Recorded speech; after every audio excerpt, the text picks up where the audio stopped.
Hi, I'm Jessica Stehle, and I'm a VR counselor and autism specialist with Virginia's Department for Aging and Rehabilitative Services. Today's online seminar is Keys to Success for Supporting VR Clients with Autism. We'll be discussing strategies to increase meaningful collaboration and also maximize employment outcomes for individuals with autism. Today's training is available through the NIDER DRIP grant. Our focus today will be discussing transition students with autism and their employment trends, and we'll also be looking at Virginia DAR's employment-focused, person-centered approach, where we're trying to assess individuals' characteristics, their unique skills, learning styles, strengths, interests, and preferences as they relate to increasing our consumers' independence and helping them reach employment goals. We'll also be talking about our comprehensive and team-based approach to implementing consistent and holistic individualized supports. In addition, towards the end, I'll be discussing a case example. In order to protect our clients' privacy, the case example I'm going to be describing is a compilation of a bunch of different consumers that we've worked with who've benefited from our specialized services. Some of our leaders in the field have articulated that youth with ASD have demonstrated some very unique challenges that need to be addressed in order to help them transition from high school life to adulthood. These challenges can include communication deficits, challenges with behavioral issues, social skills difficulties, also restricted areas of interest, and also sensory concerns. Anxiety and depression may also be an underlying health concern for many youth with autism. As the number of youth diagnosed with autism is increasing across the nation, there's been increasing interest in trying to learn more about the employment experiences for these individuals post-high school. So in order to further explore this, National Longitudinal Transition Study 2 did a study on youth who receive special education services. The project monitored a national sample of 11,270 students across the nation who were between 13 and 16 years of age in year 2000 when the study first started. Information was collected from the students themselves, their parents, and also their school professionals. At the final data collection in 2009, the participants were between 21 and 25 years old. Approximately 50%, the research found that approximately 50% of the in-school youth with autism were participating in school-based work experiences. Most were receiving assessment services and job readiness training, but very few were receiving placement assistance and being able to participate in internships. And only 14.5% held an after-school job or summer employment within the past year. Data from the study suggests that the young adults with autism are less likely to be working as compared to individuals in other disability groups. The study found that 86% of youth with other disabilities worked at some point post-high school, but only 63% of youth with autism spectrum disorder were working at some point post-high school. Of the 63% who worked, it's also important to know that the quality of their jobs in terms of their benefits and their wages was very poor. Almost half of the youth were earning less than the federal minimum wage, and also almost half reported that the majority of their coworkers were other individuals with disabilities. Only about a third of the youth with autism had paid vacation or sick leave. Only 11% received health insurance, and just 10% had retirement benefits.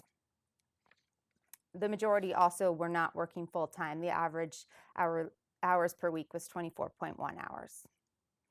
The challenges that we're seeing in Virginia are limited access to real-world experiences while students are in secondary education, obstacles to paid VR services for our in-school youth, and also poor coordination and generalization of interventions across environments. In the consumers that I've worked with, I've seen that while some of them, a good number might be going out and participating in work experiences during the school day, they are only going to work sites 1 to 2 days a week, and the actual time that they're at the work site is like 50 minutes to an hour. They might have a block of a 3-hour period, but with transportation, getting started with work, they really are only getting 50 minutes to an hour of learning their work skills, being able to explore if this is a career that they're interested in.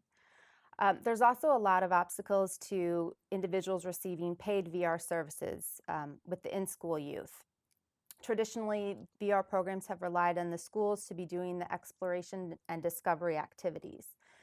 Fortunately, with the pilot programs we're running in Virginia, we have access to a pot of dollars that can help us do further exploration to help individuals really prepare for what they want to do after high school.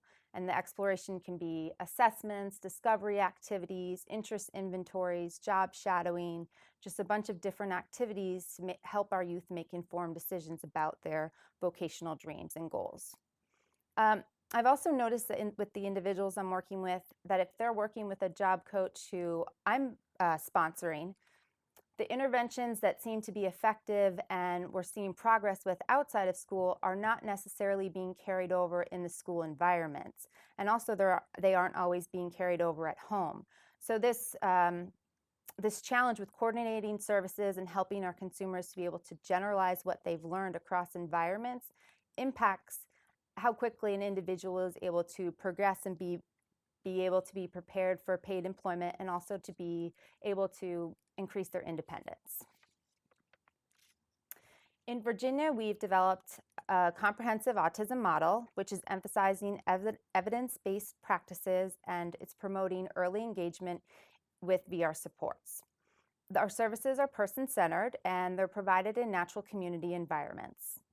We're focusing on really meaningful collaboration and promoting a team-based approach.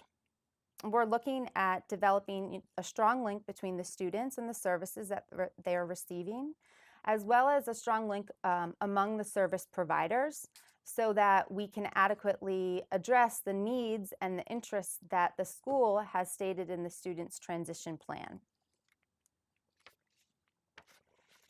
Virginia DARS's comprehensive autism service model includes an array of autism-focused proactive strategies, also skills development supports, and vocational services that take place over an extended period of time. We understand that in order to help our individuals be prepared for employment and to be able to keep a job that they get, it's going to take a lot of time for them to develop the skills that they need. The job coaches that we're using are knowledgeable of the underlying characteristics of autism, and they're also trained in proactive support strategies. Our model emphasizes strongly customized assessments, and this is an opportunity to be able to observe students perform in various settings and with different task demands so we can see skills that they already have, behaviors that are pro-social, and also behaviors that might be challenging and we need to support them with finding other coping mechanisms. The assessments also help to identify the strengths our individuals have, their preferences, their underlying challenges, and their support needs. We're using evidence-based positive behavioral supports and also handheld technology strategies to help support our individuals to reach their employment goals. Soft skills instruction is a really big component of our autism model.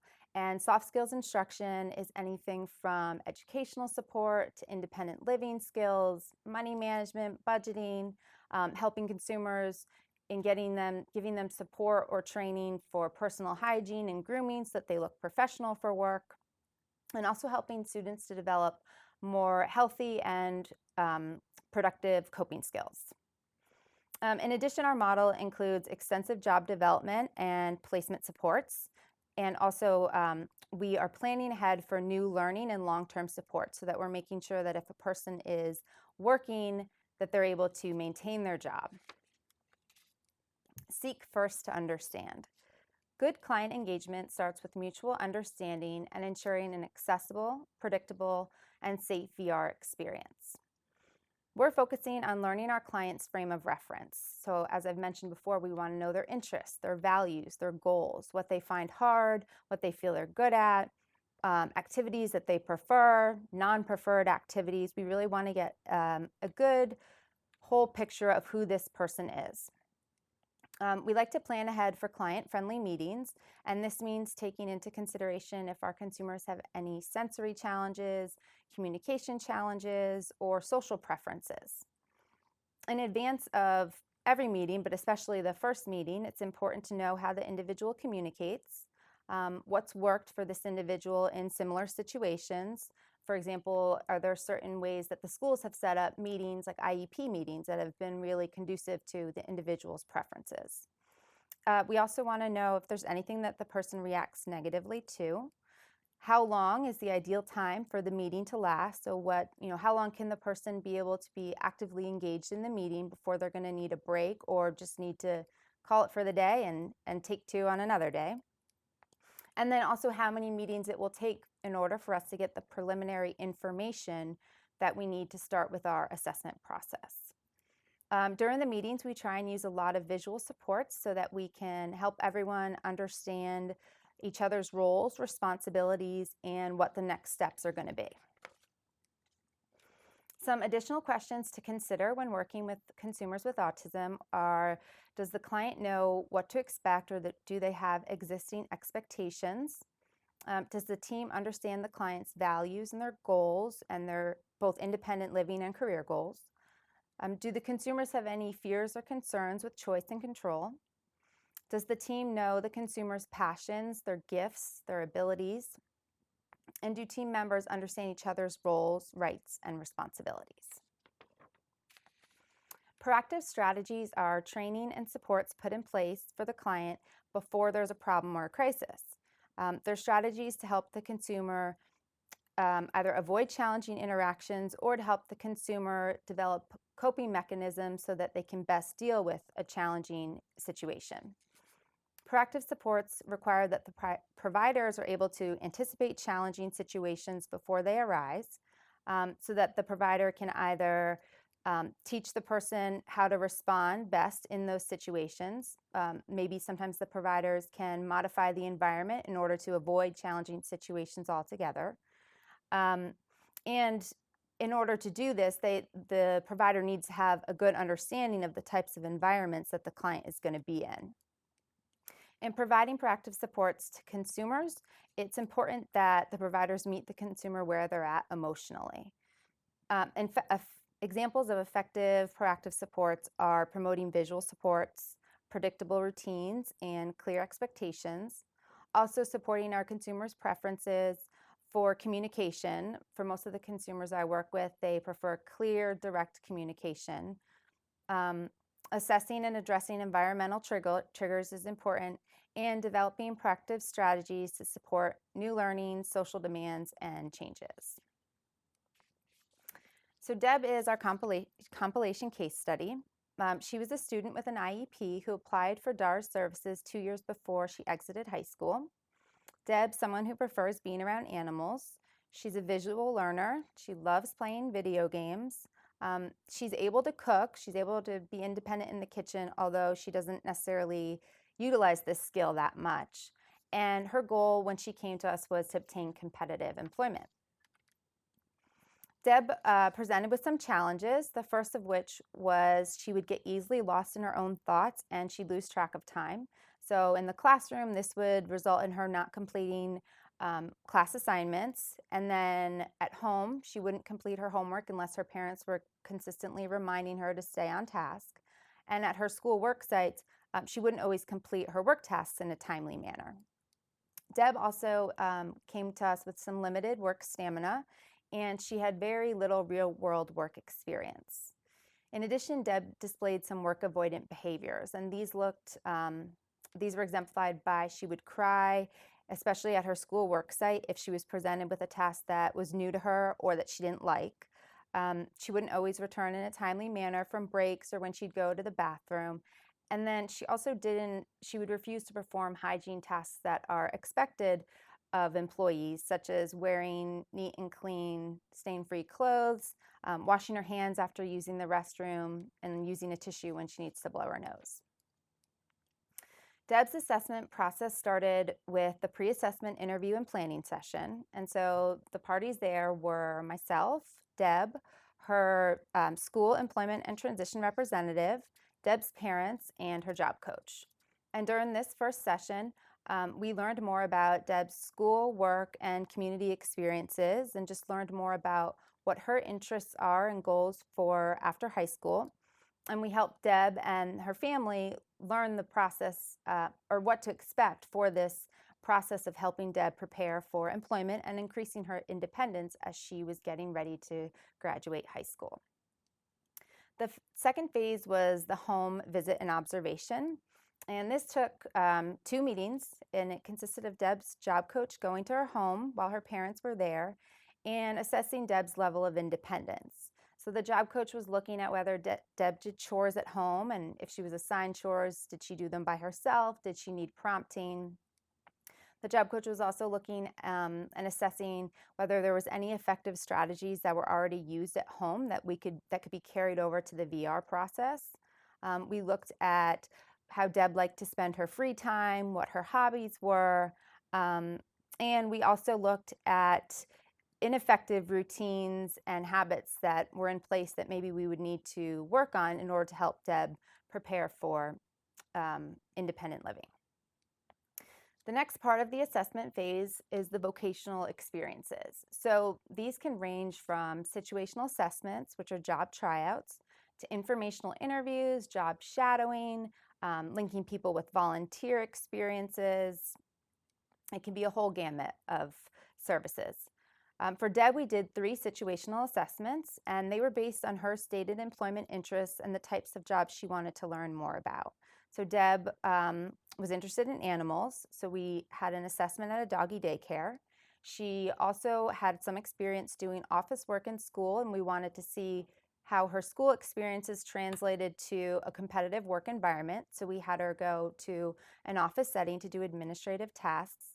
And then Deb was interested in retail work, so we had her go to a Marshall's for an assessment. The next phase after the assessments is the community discovery activity. And so this gives us a chance to really see Deb as a whole and see how she is in places where she's already comfortable. So Deb got to choose where she wanted to go in the community with her job coach, and she chose going to her local mall. She wanted to go to her favorite video game store and then also go get ice cream. So during this experience, the job coach was assessing Deb's social skills, her money handling skills when she bought her ice cream, how she responded to stimuli in the mall, loud noises, crowds, all of that stuff. Finally, Deb had a handheld technology evaluation, and the purpose of this assessment is to see how familiar our clients are with handheld technology and to see if they would be comfortable using this type of support for increasing their independence both at work and at home. For Deb, we had her try out the iPod Touch mostly, and this was something that she took to pretty quickly. She had already had an iPod Touch but was only using it for music, but it helped that she had some familiarity and comfort with the device. The information we're looking for through the assessment process includes the support needs our consumers may have, any sensory or medical concerns that they have, what reinforces them, what motivates them, what are productive behaviors they're already displaying. We're also looking to see what type of structure they need. Do they need predictability in their job and home routines? Do they need visual supports? And we're trying to see what are obstacles that either need to be overcome or removed so that our clients can be able to prepare for work and increase their independence after high school. The skills that need to be developed are also things that we're looking at, and we're really focusing on increasing independence, self-determination, and also our consumers' long-term success. So with Deb, we found that she had really good attention to detail when she was in a work environment. That was not necessarily the case at home with her room and doing chores. But in a work environment, when she had prompts to remain attentive to tasks, and she had really good detail. We also found that she needed supports with interviewing and social skills. She would need some travel training and support to figure out how she was going to get to and from work because her parents both work full-time jobs. We found that Deb was able to follow multi-step instructions when she was given visual supports, and that Deb works best when she's doing an independent task, but when she's around other people. So she doesn't like working specifically part of a team where her work productivity is dependent on other people performing their jobs, but she also does not want to be in a solitary job. So through the assessment process with Deb, we were able to help her develop this list of her vision and goals. So Deb was able to articulate that she wanted to finish high school. She wanted to obtain employment that utilized her organizational skills. She wanted to be independent with transportation, so she didn't want to have to rely on her parents to get to and from work. Deb wanted to be able to expand her coping skills because she did understand that things like crying at work were not going to help her with keeping a job. Deb also wanted to establish and maintain relationships with peers and coworkers because this is something that have been a lifelong struggle for her. And she wanted to learn how to save money because she wanted to buy her own cat and she wanted to be able to provide for it. Through taking time to get to know Deb, specifically speaking with her, observing her in different situations, also speaking with her parents and her school professionals, we were able to develop this list of Deb's strengths, her preferences, her interests, and her needs. So Deb's strengths were clearly that she was very good with using a computer. She was very good at taking care of her family's pets, and she was very reliable in that regard, always feeding them on time, giving her dog a walk. Deb has cooking skills. Like I said before, she didn't always use them, but she can be very independent in the kitchen. She's also very good with operating handheld technology, and she's excellent at video games. We learned that Deb's preferences are she likes lessons that are hands-on activities. She likes to be able to see pictures and videos when she's trying to learn new information. She prefers to have more breaks when she needs to focus for an extended period of time. And she needs to have scheduled time for fun activities like going out to eat with her family, playing her video games, going bowling, and doing other things that she really enjoys. Deb's interests include animals, especially her dog. She likes building things. She really enjoys building different types of models through Legos. And she does like cooking. She loves playing video games, and she really enjoys bowling. Deb's needs, we identified with her, are that she needs people to slow down when they are speaking with her, especially when they're presenting new information. She needs quiet time and space in order to process new information and in order to be able to deal with stressful events. And she also very consistently needs positive feedback and soft, friendly voices. So in order to best serve our consumers, we're looking at them, the whole picture. And so this includes what's going on at home, and that's why we do that home visit and observation. With Deb at home, we found that since her parents are working very long days, they both work, she had very little structure at home. She was capable of contributing to her household with chores, but this wasn't taking place very much. It wasn't expected of her. So we're regularly looking at ways that we can increase our consumers' independence at home, both because it helps them to prepare for assuming adult roles, but also because it helps them develop skills that can be transferable to the work setting.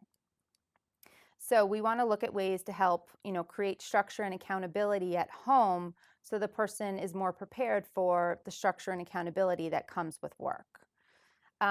Things that didn't work for Deb at home, we found, were not having structure on days where she didn't have school, so on weekends, holidays, vacations, and also going to bed whenever she wanted. Deb would end up playing video games to all hours of the night, and then if she had school the next day or work, she would be exhausted and wouldn't really be able to focus, and that also impacted her already pretty low stamina. What worked was scheduling time for chores and using handheld technology for reminding her of when to do chores and how to do them correctly. Also helping Deb develop a routine for her daily hygiene, and we used handheld technology for that as well. We took pictures of Deb when she was looking professional and ready to go out, into the community, so that she could, when she was getting ready every morning, could compare how she looked in the mirror with the pictures on her iPod. We increased the amount that Deb helped out her family by having her help cook dinner 2 days a week, and that was an activity that both her and her parents were very interested in her doing. And we also created a routine for job searching. When it was time for Deb to look for paid employment, we really wanted it to be a joint effort of Deb looking for work along with the job coach and the other team members. And then lastly, we helped support Deb with limiting video game time. What was important with this was limiting it to a time that Deb agreed upon so that it wasn't too restrictive. She still got to play video games every day, but it wasn't 6-7 hours a day. We did implement a functional behavior assessment to determine proactive support strategies to help Deb with decreasing the work avoidant behaviors I mentioned before. We tried to implement a positive behavior supports plan in the home to get Deb ready for work, but since her parents worked so frequently and she was home alone a lot, it was hard for this plan to be implemented. Deb didn't really get the supports and the reinforcement that we needed. So we realized that that was something that would go on the what didn't work list and would have to be tabled until Deb had a work setting. So in order to develop Deb's work readiness, we developed an unpaid work experience. As I mentioned, Deb did have some unpaid work experience through her school, but Deb was one of the ones who was going out to work 1 to 2 days a week, maybe an hour at a time. So she just wasn't able to really develop the skills and the stamina needed to help her successfully transition to paid employment. So in order to, after she graduated high school, we knew we'd need to have a bridge between her high school experiences and paid employment. So we developed an unpaid work experience at a local thrift store. We did this so that she would gain more real-world work experience. She'd be able to build her stamina. She'd increase her professionalism. And then it was also an environment where we could start implementing the PBS plan to get her prepared for the real paid job. So Deb's plan was, once she had the unpaid work experience, Deb's plan was tailored to that environment, and it combined preventative, teaching, and reactive strategies. So an example of a component of Deb's plan was teaching her pro-social coping skills for when she became anxious on the job. Deb would get very nervous when customers would approach her in the thrift store. So to help her with this, we actually found that some pretty simple strategies could be put in place. One of them was modeling Deb's job coach and positive behavior supports facilitator, modeling what good customer service looks like, and then having Deb role play so she could get more comfortable with how to provide good customer service. And once Deb was comfortable with the role playing, then her positive behavioral supports facilitator videoed Deb using Deb's iPod, providing customer service, and the job coach acted as the customer, looking for some assistance. And this was really helpful for Deb because she now had a video of her providing really good customer assistance, and she was able to look at this at home before she went to work and even sometimes during her breaks. And by watching herself, doing what she was supposed to do and, seeing that she could actually provide good customer assistance, this helped Deb decrease her anxiety and be able to more effectively do her job. Some other tools that we found, or that Deb found useful, were some apps on her iPod, like Tactical Breather, which is an app that helps people slow their breathing to calm their nerves. And also Deb likes to use iCounselor Anxiety, and also just listening to calming music, especially before she goes to work. Community support services were provided to Deb both in her home and her community environment to help her prepare for paid employment. Through CSS, Deb received supports with identifying how to get to work. So the job coach did some travel training with Deb to use the bus to and from work. Now, in addition to autism, Deb has a physical disability, which made walking to and from the bus stop pretty tiresome for her. So we identified that she really needed to use Metro Access, which is a local transportation service through WMATA in order to get to and from work. And Metro Access is a door-to-door service. The community support services also helped Deb with developing that daily hygiene routine and reinforcing it. And it helped Deb to increase her coping skills, both at work and at home. And it also helped Deb with learning how to budget.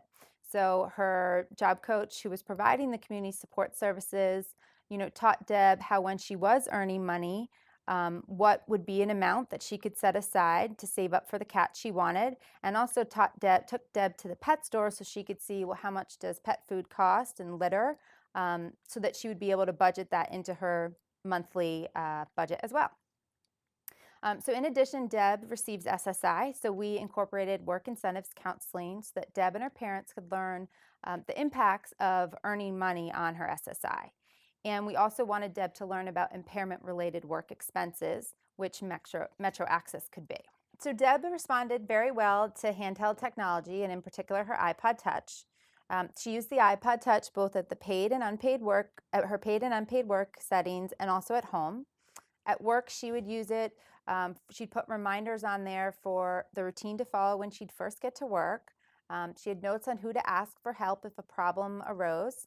And she also had notes about how to best move from task to task so she was efficiently getting all of her job duties done. As I mentioned before, using video modeling with the iPod Touch was an intervention that was really effective for Deb.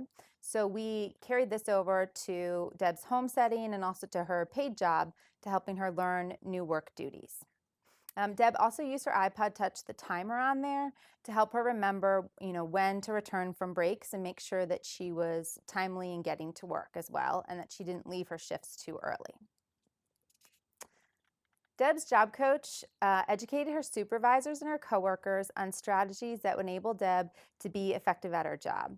And this was beneficial to her supervisors and coworkers because the strategies enabled Deb to increase her productivity at work.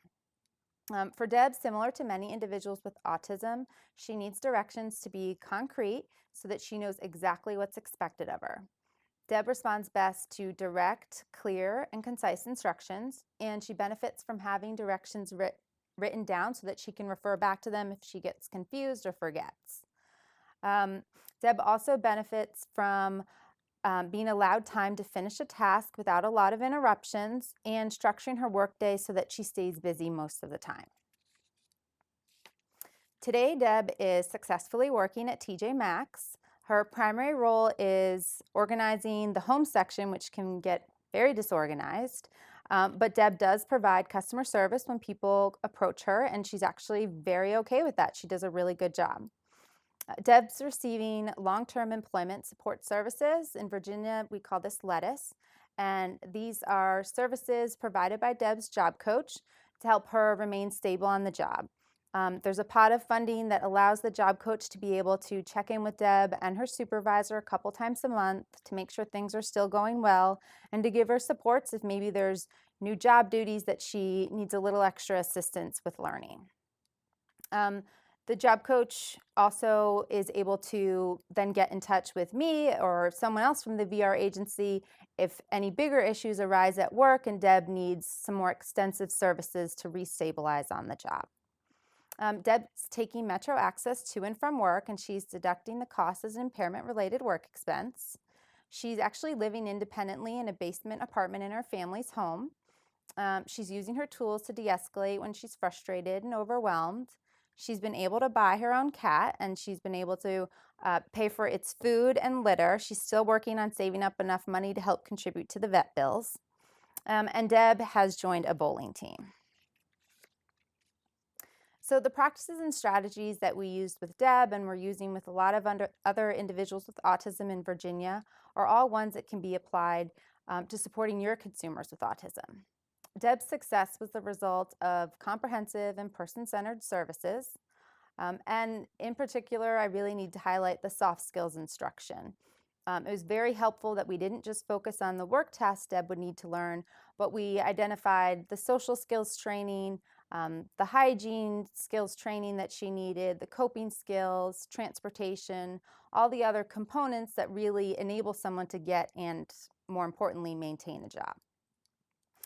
It's very important that Deb's job coach and the team paid close attention to Deb's job match in order to make sure that the job Deb started in was one that she could sustain. So to do this, the job coach had to assess the hard and soft skills required at TJ Maxx and make sure that it was a good fit for Deb. And the job coach also had to assess the work environment, any sensory concerns that we might have to make sure that this would be a good long-term environment for Deb. Encouraging natural supports has really helped Deb to be able to maintain her job.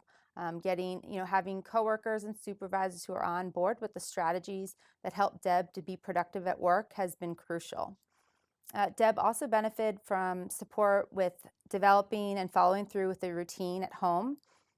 Since her parents were working a lot, if we didn't have a job coach helping her develop some of those independent living skills at home, if it was left just up to Deb, it would have been really hard for her to follow through with all that we were asking. Deb benefited from visual cues and information so she could learn new routines, and she especially benefited from the video modeling. But really, most of all, Deb benefited from working with providers who had a clear understanding of autism and who really assumed that Deb was, doing the best with the information that she had. And I think that's the most important thing to take away when working with our consumers is to know that they are trying to do their best, and we need to meet them where they're at and give them supports to help them reach the goals that they have for themselves. Thank you very much.